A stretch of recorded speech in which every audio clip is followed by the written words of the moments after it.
Nama saya Rohmani, biasa dipanggil Nani. Pengalaman yang akan saya ceritakan ini adalah momen paling menakutkan dalam hidup saya. Sebuah malam yang tidak akan pernah saya lupakan. Semua dimulai ketika saya pulang dari rumah orang tua saya di desa. Suasana malam itu sangat mencekam. Hujan deras mengguyur dan langit dipenuhi kilatan petir. Jalan setapak menuju rumah saya berkelok-kelok di antara pepohonan rimbun yang seolah-olah menyembunyikan rahasia kelam. Ketika saya melangkah, suara desisan angin seolah berbisik, membisikkan nama saya. Mencoba menepis perasaan aneh itu, saya terus melangkah. Namun, semakin dalam saya memasuki hutan, semakin berat langkah saya. Seakan-akan ada sesuatu yang mengawasi dari kegelapan. Di jembatan tua yang menjadi batas antara hutan dan jalan utama, saya merasa jantung saya berdegup kencang. Di bawah jembatan, suara gemuruh aliran sungai membuat suasana semakin mencekam. Tiba-tiba, saya melihat sesuatu di tepi sungai, sebuah sosok yang tergeletak. Saya mendekat, mengabaikan suara hati yang memperingatkan saya untuk tidak melakukannya. Saat saya menyingkirkan dedaunan, jantung saya hampir berhenti. Di hadapan saya terbaring mayat seorang pria. Wajahnya pucat dan tubuhnya kaku. Bekas luka di wajahnya membuat saya merasa mual. Itu adalah salah satu penduduk desa yang hilang. Seorang pria baik yang saya kenal. Ketakutan merayap ke dalam diri saya. Tetapi di saat bersamaan, rasa ingin tahu mendorong saya untuk tetap berada di sana. Suara-suara aneh mulai bergema di sekitar saya. Seolah-olah arwah pria itu memanggil, meminta bantuan. Saya merasakan angin dingin menerpa wajah saya, membuat bulu kuduk berdiri. Ketika saya berusaha untuk berbalik dan pergi, sosok pria itu tiba-tiba muncul di hadapan saya, dengan wajah yang lebih jelas. Dia terlihat lebih nyata dari sebelumnya, seolah keluar dari bayang-bayang.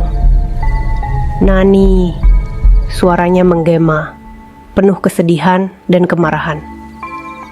"Siapa yang membunuhku?" Saya terdiam, tidak tahu harus berkata apa. Ketakutan menyelimuti saya, tetapi saya merasakan dorongan kuat untuk membantu. Apa yang bisa saya lakukan? Saya bertanya. Suaraku bergetar. Sosok itu menunjuk ke dalam hutan. "Di sana, kau akan menemukan kebenarannya. Mereka masih ada di sana. Mereka yang merenggut nyawaku." Dengan ketakutan yang menyelubungi, saya mengikuti petunjuknya, memasuki hutan yang semakin gelap.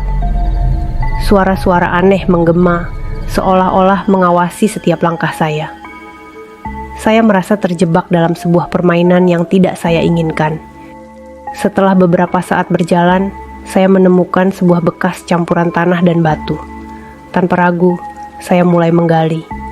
Suara gemuruh kembali terdengar, lebih keras daripada sebelumnya. Saya menggali dan menemukan sebuah medali tua yang berkilau di bawah sinar senter saya. Namun, begitu saya mengangkatnya, suara yang menggema itu kembali terdengar. "Kembalikan kepada pemiliknya." Saat itu, saya melihat bayangan-bayangan bergerak di antara pepohonan, dan rasa takut semakin menguasai diri.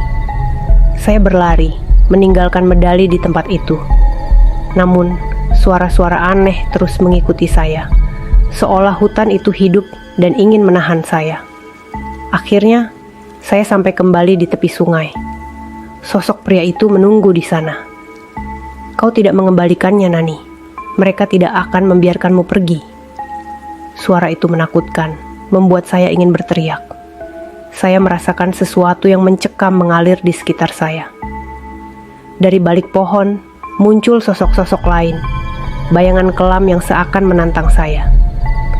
Dengan ketegangan yang semakin tinggi, saya menyadari bahwa mereka adalah arwah-arwah penasaran, terjebak di antara kehidupan dan kematian. Satu-satunya cara untuk membebaskan kami adalah mengungkap kebenarannya. Sosok pria itu berkata, "Kau harus kembali ke tempat di mana aku dibunuh." Dengan berat hati, saya melangkah kembali ke tempat itu, meskipun saya tahu apa yang akan saya hadapi. Begitu tiba di sana, suasana terasa semakin mencekam. Hujan mulai turun lagi, menciptakan suasana yang lebih gelap dan menakutkan. Saat saya berdiri di tempat yang sama di mana saya menemukan mayatnya, bayangan-bayangan itu mulai mendekat. Suara berbisik memenuhi telinga saya. "Bantu kami, selamatkan kami." Keringat dingin mengalir di punggung saya. Saya berusaha berpikir jernih. Saya harus menemukan kebenaran, tetapi saya tidak tahu dari mana harus memulainya. Tiba-tiba, saya merasakan sesuatu yang dingin menyentuh bahu saya. Saya menoleh dan melihat sosok pria itu, tetapi kali ini wajahnya dipenuhi dengan amarah. "Mereka tidak akan membiarkanmu pergi, Nani. Mereka ingin kau menjadi salah satu dari kami." Dia berteriak, suaranya bergema dalam kegelapan. Dalam keadaan panik, saya berlari, tidak peduli kemana arah saya pergi. Namun, kabut tebal menyelimuti hutan membuat saya tersesat. Di setiap sudut, saya merasakan kehadiran yang mengintai. Angin berhembus kencang, mengeluarkan suara seperti teriakan, dan saya tahu saya tidak sendirian.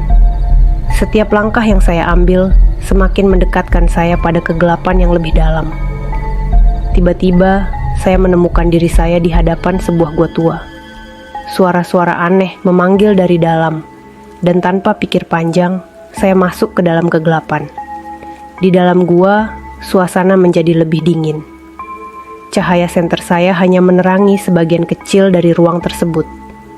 Saya melihat lukisan-lukisan aneh di dinding, gambar-gambar manusia yang tampak terperangkap dan menderita. Rasa takut semakin membara di dalam hati saya. Saat saya melangkah lebih jauh, saya mendengar suara mendesak, "Bantu kami, kami terjebak."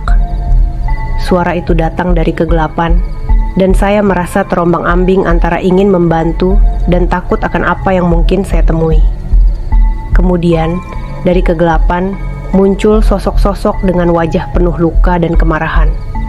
Mereka mengerumuni saya, menatap dengan tatapan kosong. "Kau harus mengungkap kebenaran," mereka berteriak, membuat bulu kuduk saya berdiri. "Siapa yang melakukan ini?" Saya berteriak, suara saya tercekat ketakutan. Apa yang harus saya lakukan? Mereka hanya menatap saya, tanpa memberi jawaban.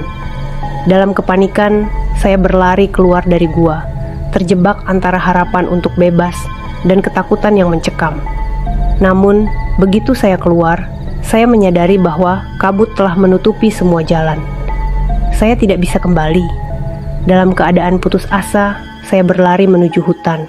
Tetapi suara-suara itu semakin mendekat. "Kami tidak akan membiarkanmu pergi," mereka berteriak, dan saya merasa terjebak dalam lingkaran kegelapan. Hujan turun semakin deras, membasahi saya hingga ke tulang. Dalam kegelapan malam, saya merasa terasing, seolah saya adalah satu-satunya makhluk hidup di sana.